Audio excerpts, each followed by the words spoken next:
Un vasto arco di tensioni e conflitti si estende dall'Asia orientale a quella centrale, dal Medio Oriente all'Europa, dall'Africa all'America Latina.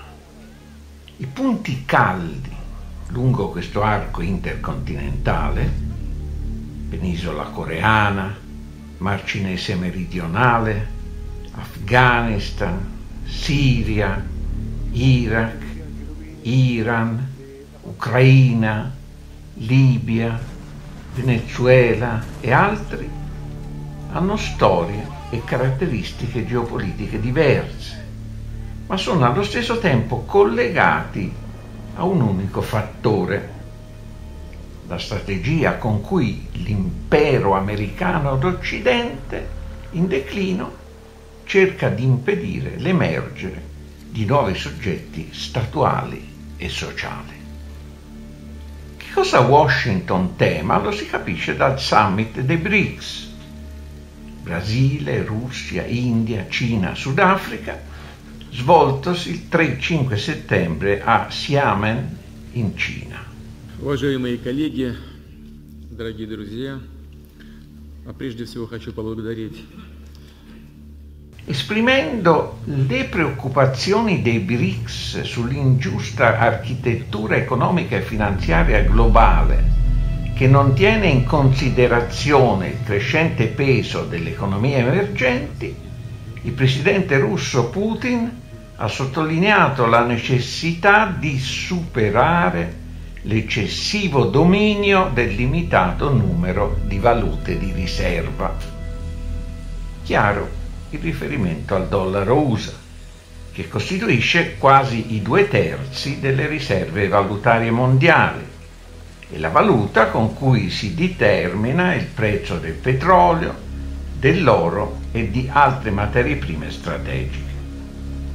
Ciò permette agli USA di mantenere un ruolo dominante, stampando dollari il cui valore si basa non sulla reale capacità economica statunitense, ma sul fatto che vengono usati quale valuta globale. Lo yuan cinese è però entrato un anno fa nel paniere delle valute di riserva del Fondo Monetario Internazionale, insieme a dollaro, euro, yen e sterlina. E Pechino sta per lanciare contratti di acquisto del petrolio in yuan, convertibili in oro. I BRICS richiedono inoltre la revisione delle quote e quindi dei voti attribuiti a ciascun paese all'interno del Fondo monetario.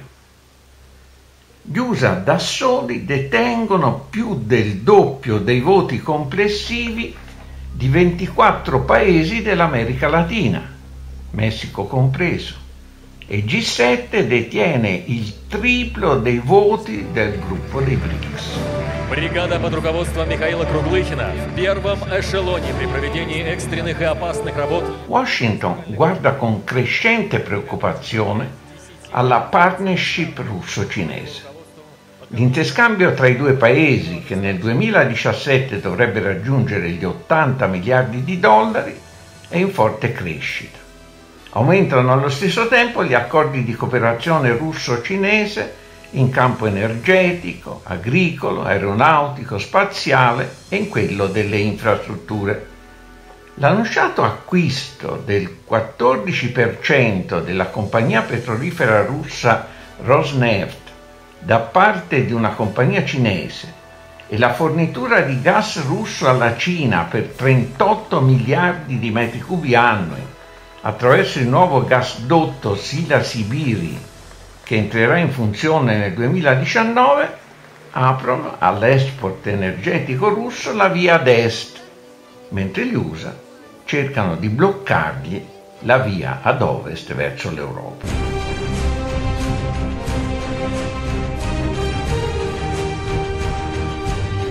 Perdendo terreno sul piano economico, gli USA gettano sul piatto della bilancia la spada della loro forza militare e influenza politica.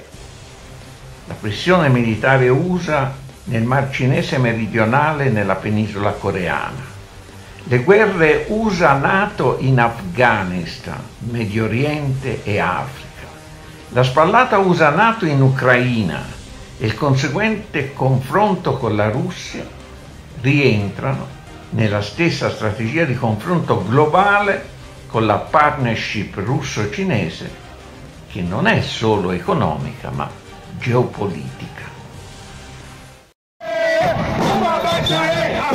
Vi rientra anche il piano di minare i BRICS dall'interno, riportando le destre al potere in Brasile e in tutta l'America Latina.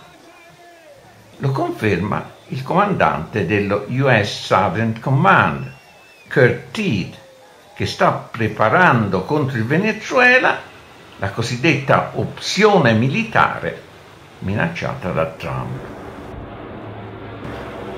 In un'audizione al Senato, l'ammiraglio accusa Russia e Cina di esercitare una maligna influenza in America Latina, per far avanzare anche qui quella che lui definisce la loro visione di un ordine internazionale alternativo.